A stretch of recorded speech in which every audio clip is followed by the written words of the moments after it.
예, 설교를 위한 새로운 성경에서 우리 신학생이나 두 번째 시간입니다. 예, 오늘은 두 번째 시간 민수기와 설교라는 부분인데 우리가 부흥 미드바르에서 광야에서라는 제목으로 시작하는데 우리가 일반적으로 생각하기에는 불평강 가운데 불순종의 상징으로 민수기를 많이 생각합니다. 과연 민수기를 통해서 우리가 보아야 할 것이 무엇인지 교수님을 통해서 새롭게 깨달음이 있는 귀한 시간이 되겠다고 합니다. 교수님 나오실 때 여러분 큰 박수를 한번 부탁드리겠습니다.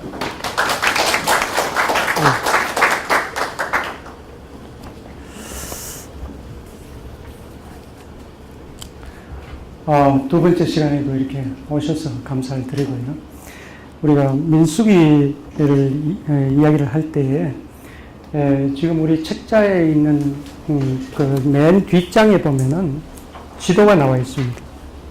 민수기는 길 위에서 on the way, 길 위에서 이루어지는 일들이 적혀 있는 그런 책입니다.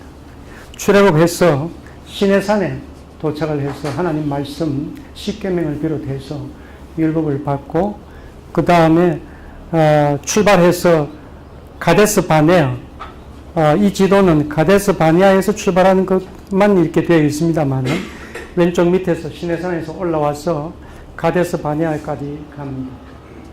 그 다음 거기서 거의 38년간 여기서 머물다가 다시 행진을 해서 사해 북단에 있는 모압 평지 여리고 부근에까지 도착한 것이 바로 신명기에 기록되어 있습니다.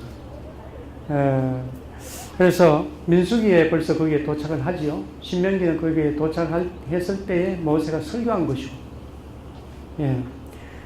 그래서 민수기는 그야말로 길 위에서 일어난 일들, 어떻게 보면 우리가 살아가는 삶의 모습이 인생길이라고 그렇게 이야기를 하죠. 우리의 삶의 여정과 같이 민수기에서 볼 수 있는 것은 신앙의 여정, 또 그들의 삶의 여정, 하나님과 대화하는 그러한 여정이 거기에 나타나 있습니다. 다시 첫 페이지에 들어와서 한번 보겠습니다. 민수기라면은 우리가 한자로 이렇게 볼 때에 숫자를 헤아리다, 백성들의 숫자를 헤아리다 이런 이야기가 나와 있죠. 그 이야기도 민수기에 있기는 있어요. 1장과 26장 보면은 백성들의 숫자를 헤아리는 면이 있습니다만은 그것은 일부분에 속하고 사실은 다른 이야기들이 상당히 많이 있습니다. 민수기라는 것은 헬라어로 번역했을 때에 제목을 이렇게 붙인 것인데, 오히려 히브리식 제목이 더 낫지 않느냐 싶은 그런 생각이 들어요. 왜냐, 히브리 성경에서는 원래 제목이 없습니다. 그러나 맨 첫 글자를 따서 제목으로 그렇게 보통 이야기를 합니다. 민수기의 맨 첫 글자 히브리어 단어는 미드바르. 미드바르라는 것이 광야고 뻐라는 것이 전지산입니다. in the wilderness 이런 뜻이죠. 이 광야에서 이게 어떻게 보면은 민수기에 더 걸맞는 제목이 아니겠나 하는 그런 생각이 듭니다. 그러면 우리가 오경 가운데 민수기의 위치와 구조를 잠깐 한번 보겠습니다. 창세기부터 시작해서 여호수아까지 이렇게 보는데 오경을 생각할 때도 있지만 육경을 보통 생각할 때도 있어요.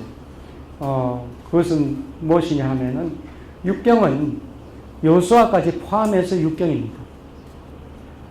그래서 육경을 이야기할 때는 뭘 중심으로 이야기하느냐면 땅의 약속과 땅의 성취를 중심으로 이야기를 합니다. 창세기에는 땅의 약속이 되어 있고 여호수아는 땅의 성취가 되어 있습니다. 그 다음에 그 땅을 약속의 땅으로 주셨는데 들어가면 되는데 들어가지를 못하고 믿음이 부족해서 들어가지를 못하고 후퇴한 적이 있죠. 바로 그것이 가데스 바네아 사건. 가데스 바네아 사건이 14장에 보면 나옵니다.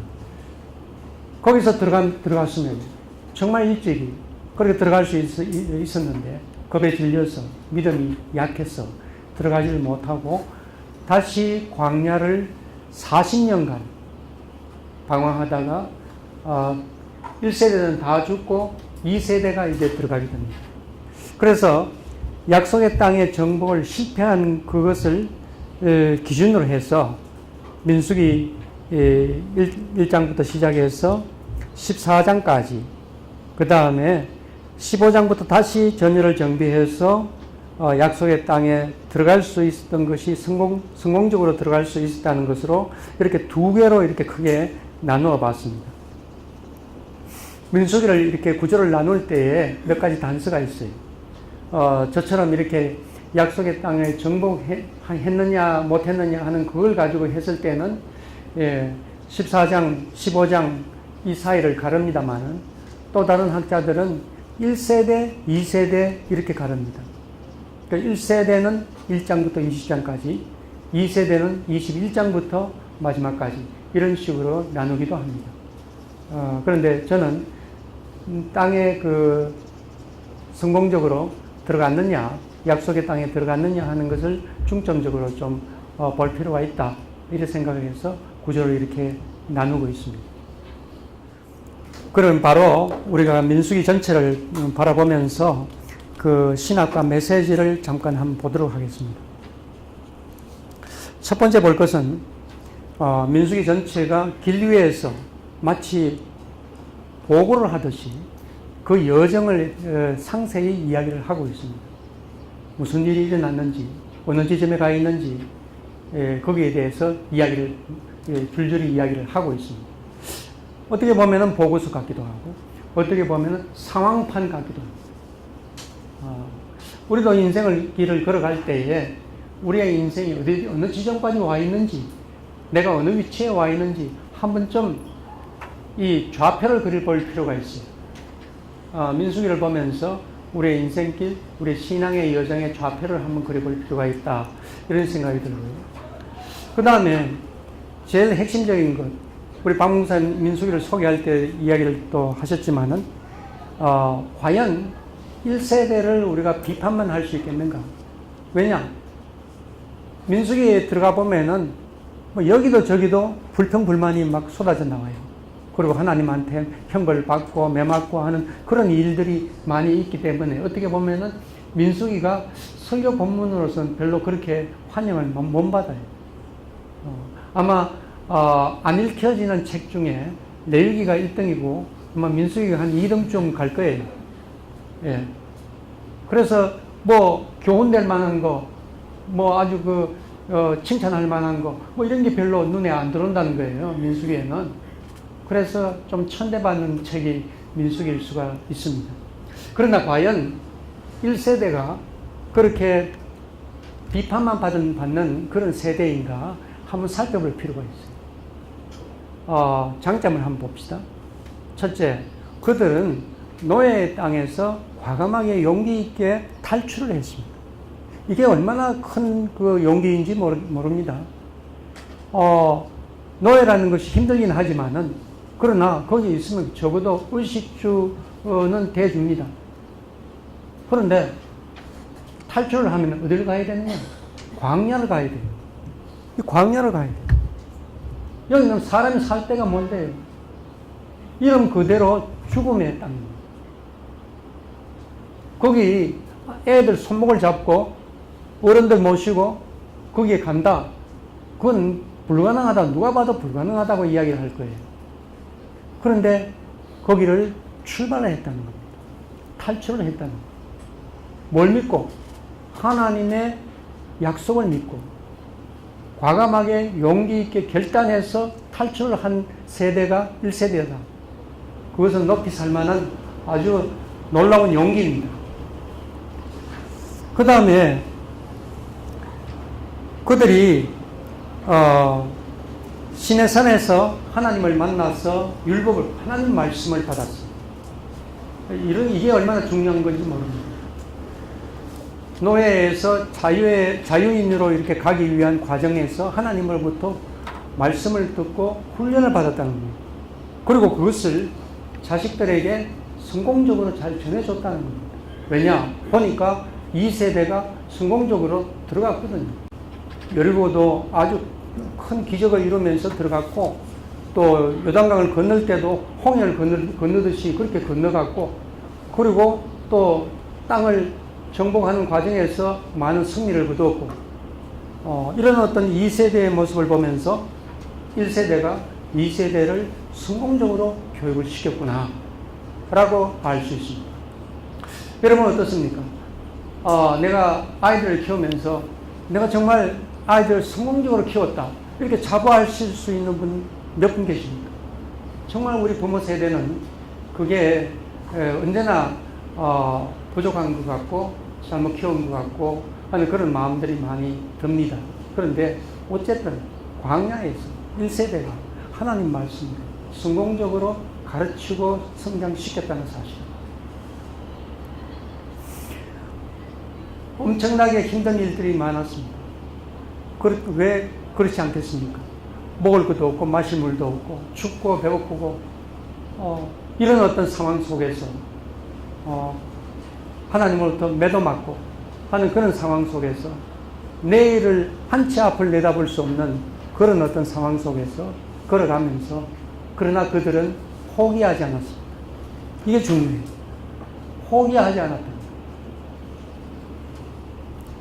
성경에 보면은 그런 말씀이 있습니다. 의인과 악인을 이렇게 가르는 기준이 있어요. 뭐냐? 어떤 어려움을 만나서 좌절해서 넘어질 때에 악인은 그냥 넘어져 있고 의인은 다시 일어난다는 거죠. 일어나는 사람이 의인이다. 포기하지 않는 사람들이 의인이라는 거죠. 그 말은 무슨 말입니까? 하나님의 능력에 기대를 가지고 다시 일어섭니다. 이분들은 하나님의 약속을 믿고 포기하지 않았습니다. 그리고 자기들은 광야에서 죽는다는 사실을 뻔히 알면서도 그러나 기회가 하나 더 남아있다고 생각했습니다. 그것은 뭐냐? 그 기간 동안 자녀들을 교육시켜야 되겠다는 그런 어떤 일념, 그걸 포기하지 않았고 그 두 번째 기회를 잘 선용을 했습니다. 그래서 자녀들을 잘 키웠습니다. 이런 어려운 과정 가운데에서 또 하나 눈여겨볼 것은 지도자가 있었다는 거죠. 모세, 아론, 이런 지도자가 있었고, 그 다음에 그 이어서 바톤을 이어받는 여호수아라는 그런 지도자가 있었고, 이런 지도자들은 어떤 지도자들입니까? 하나님께서 인정하는 그런 귀한 지도자였고, 특별히 여호수아 같은 경우에는 그 모든 1세대의 전통을 다 이어받으면서 2세대를 이끌어가는 총사령관, 총지도자로서 그들을 약속의 땅으로 이끌어가지 않았습니까? 전통을 알고 그리고 새로운 전통을 창조할 수 있는 그런 지도자였다는 사실이죠. 그러나 1세대는 분명히 2세대가 자기들하고 다르다는 것을 알면서도 그 2세대를 얽어매 놓지 않았다는 사실. 우리가 다시 보겠지만은 2세대는 1세대와 좀 더 다릅니다. 뭔가. 그 다음에 또 하나는 세 번째, 광야는 하나님의 학교라는 사실. 두 번째 페이지. 광야가 어떻게 학교가 될 수 있는가? 지금 이 정도부터면 아주 시설이 좋지요. 예. 그러나 광야는 아무것도 없습니다. 그런데 그걸 학교라고 이야기할 수 있다는 거죠. 왜냐? 거기서 하나님으로부터 말씀을 받고 훈련받고 그렇게 했으니까 말이에요. 그리고 거기서 성숙하고 그렇게 했으니까 말이에요. 광야에서 그들은 무엇을 보았습니까? 낮에는 구름 기둥으로 밤에는 불 기둥으로 하나님의 현현과 임재를 눈으로 보면서 갈 수 있었습니다. 그리고 자녀들을 성공적으로 교육시켰지만은 그러나 열악한 환경이라는 것을 우리가 잘 알고 있습니다. 그런데 한 가지 이점이 있어요. 다른 거 아무것도 볼 게 없어요. 하나님의 도움, 하나님의 인도하심 밖에는 더 기대할 것이 아무것도 없어요. 어떻게 보면은 신앙교육에는 최적의 그 환경이 아니었나 하는 그런 생각이 드는 그런 상황입니다. 그러나 우리도 아무도 그런 환경에 가고 싶어 하질 않죠. 그러나 가끔 수도사들은 광야로 들어갑니다. 그럼 자녀 세대를 한번 봅시다. 자녀 세대에 나가는 모습을 보면 몇 가지 이제 사건들이 있는데, 예를 들면은 슬러브와 딸들의 사건, 무슨 사건입니까? 아들에게만 전부 재산과 신분이 상속되는데 딸에게도 신분과 재산을 상속해 주소서 요구를 하는 그런 세대입니다. 불가능하다고 생각하는 것을, 원칙이라고 생각하는 것을 하나님께 다시 질문하면서 이게 더 좋지 않습니까? 라고 대화하는, 용감하게 질문하고 대화하는 그 세대가 이 세대입니다. 분명히 요단강을 건너서 그 다음 약속의 땅이라고 알고 있는데도 불구하고 요단강 동편에, 건너지 않고 동편에 우리가 좀 정착하면 어떻습니까? 하나님께 또 질문해요. 그런데 하나님께서 오케이 하셨어요. 참 희한하지요? 분명히 그렇게 처음부터 그렇게 이야기를 하셨음에도 불구하고 질문하고 대화하는 가운데 하나님께서 그렇게 하라고 그렇게 허락을 하셨다는 사실, 이건 무엇을 말합니까?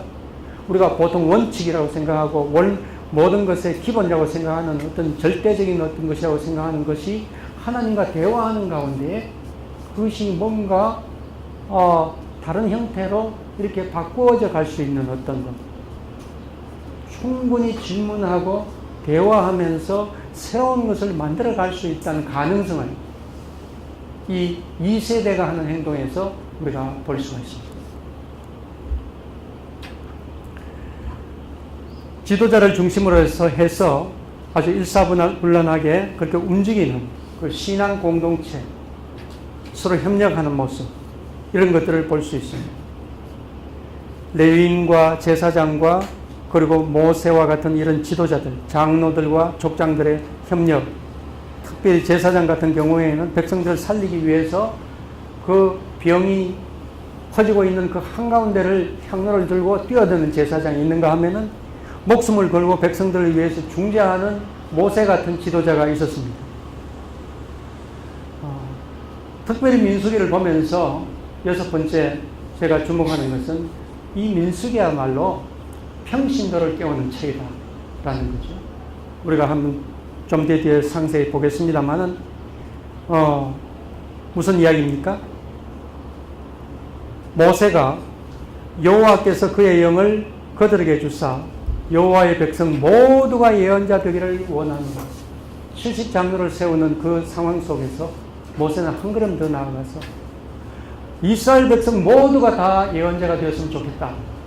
이런 소원을 갖다가 이야기를 하는 거예요. 우리는 이 이야기를 들으면 무엇이 생각납니까? 루터의 종교개혁이 일어난 뒤에 만인 예언자설, 이것을 이야기를 하잖아요. 벌써 모세가 그 이야기를 한 거예요. 모세가.